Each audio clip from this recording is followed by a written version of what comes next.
Okay, so yung kapit lang story ko, well, kilala na ako ng mga tao because of my advocacy, because of alopecia awareness, and yung pandemic never kong in-expect na dadating. Wala naman atang handa for the pandemic, pero it was in 2020, last year, when the pandemic hit, na hindi ko na-realize na aabot pala sa point that it would cause me to have issues when it comes to loneliness and my self-worth. Yung self-esteem ko na apektuhan. I started 2020, nung nag-lockdown, sabi ko, hindi, I'm not gonna allow this to hinder me in being productive and being the best version of myself. So, yung first couple of months talagang go, go, go. Inspire, write songs, create. I was on fire. But then all of a sudden, I realized, wait lang, may pakialam ba yung mga tao? Lahat ng tao, iniisip nila paano magna-navigate through this new season that we're in. And ano naman ngayon kung may bago kang kanta? Ano naman ngayon kung may bago kang music video? Ano naman ngayon kung may bago kang show online? Akala ko at that time, syempre, yun yung coping mechanism ko. I wanna be moving, I wanna be busy. But then it hit me bigla na, what is this all for? And so it was mid-2020, siguro for a good 3 or 4 months, I was really down and I got a little depressed because of the situation. And kasi kilala ko, Sonja, ng mga tao, yun nga, very empowering, inspiring. And it was really difficult for me at that time to keep on giving when I'm empty. So I decided to kind of lock myself or put myself in a bubble. Nagpaka-shell lang ako kasi kinailangan kong mahanap ulit yung passion, yung fire, and yung love. Not just love from God, but love for myself and what I'm doing and what my dreams and goals are, what my purpose is. And so, nung mga time na yon, kung pag-uusapan natin yung kapit lang moment, that was really a kapit lang story and experience for me kasi hinayaan ko na lang muna na kumbaga hindi ako nagpa-pressure na okay, 3 or 4 months na kailangan get back on track na, let's do this. Parang I just took that time to really realign, recharge, and refocus and reconnect with God also kasi yun naman yung pinaka-importante more than what other people see on the outside. It's my relationship with God. And I guess that's one thing that I want to share with everyone also is lahat tayo may mga struggles. Lahat tayo may mga issues. Regardless of if nakapag-TED Talk na po ako, nakapag-Facebook na ako. Sabi nga ni Sonja, nakachikaw na si Mark Zuckerberg or may Alopecia Philippines na kami.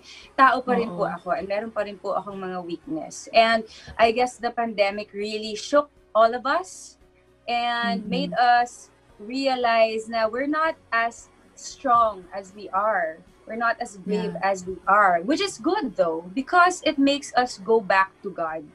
And during that 3 to 4 month period, that was really what I did. I had so many questions, doubts, and fears brewing inside of me. And umabot sa point na halos araw, na ako. Umabot sa point na halos araw-araw, pag nagka-quiet time ako or nagpe-pray ako, umiyak lang ako kasi parang, Lord, what's next? Or what's happening? I guess it's not just me. I am sure a lot of people went through that. But it's during those moments that really call you to hang on. Yung mga moments na hindi mo na alam gagawin mo, yun yung moment na kung saan kailangan kumapit ka lang. Because hindi ka naman nahahayaan ni God during that time. So, it was hard, but I kept on clinging to Him. And after 3-4 months, I'm back. And sabi ko, Lord, okay din na napagdaanan ko yun. Kasi mas excited ako na lumabas, kumanta, mag-share, magsalita. And when I do that, it's really not just about, hey, listen to my music. Hey, this is my story. Lahat yon leading up to Him I guess I'm just a vessel. I'm just a mouthpiece to always point people to His direction. And I guess with that 4-month break, I really got to recharge, and it really reminded me of my purpose and my calling. syempre, fears with my work, with my career also. Actually, I thought, lahat naman feeling ko tayo, 2020 is the year! Yeah! Correct! Laging yan, this is the year. I know. Ang dami kong plans, goals, nakaschedule na lahat. Oo. Tapos biglang, ano nangyari? Parang, basag lahat. And, I love that. I love the whole basag. Kasi yun nga it shatters you to the core also. Not just with regard to your plans, but yourself as an individual, as a woman, as a Christian. Sino ka ba talaga?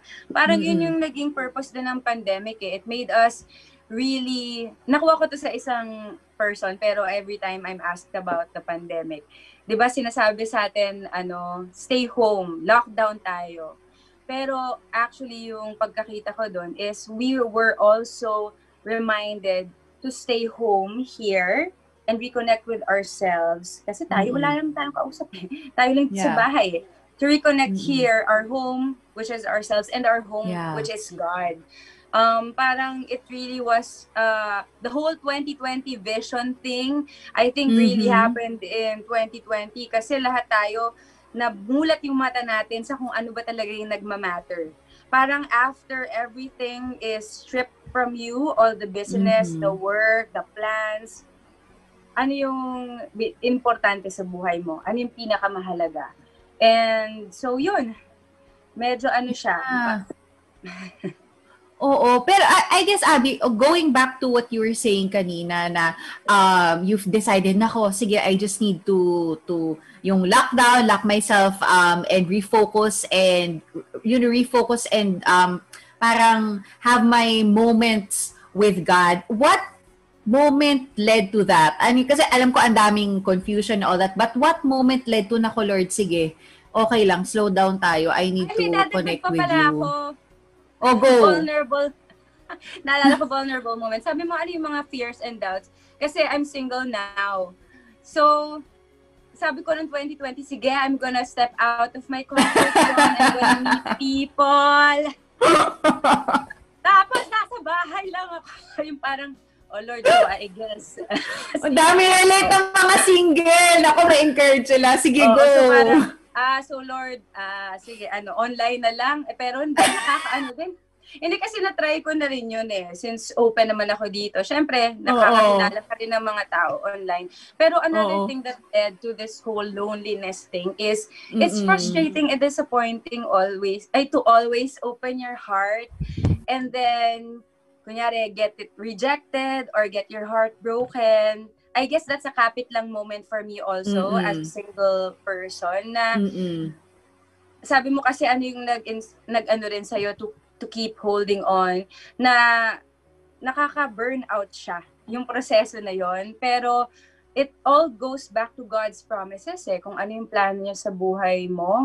And ako, I know that God wants to prosper me, not to harm me. He has a hope and a future for me. And for sure, He has yung future ko would be with the ideal man that He's been preparing for me. So, I just need to be patient when it comes to that. Kasi at this time, ako din prepare. Hindi lang tayo naghihintay na Mr. Right Guy, right man. We have to be the right person and partner for our future spouse, boyfriend, ano man yon. So, I guess, nung time na yon, mga insecurities with my work, sabi ko nga kanina, sino pang makikinig ng mga kanta ko? Or paano na ako makikipag-date? Sino makikilala ko? Ang importante, yung relationship ko with God. Yun yung, parang if we have lots of questions about our self-worth, we need to see ourselves the way He sees us first.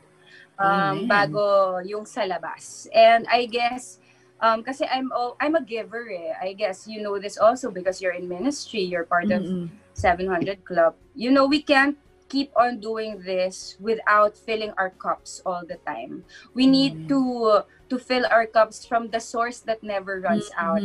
As ourselves, mauubusan tayo eh, kukulangin tayo eh. Minsan yung pagkukulang na yon na nagli-lead sa sama ng loob or nalulungkot ka na, tama pa ba? Parang, why am I doing this? Yung mga ganon eh. Pero, kung yung fuel mo nanggagaling sa kanya, hindi yun nauubos. So I guess during that 3 to 4 month period, talagang nag-recharge ako, nag-refuel ako, and I know na walang ibang makakapuno noon kundi siya.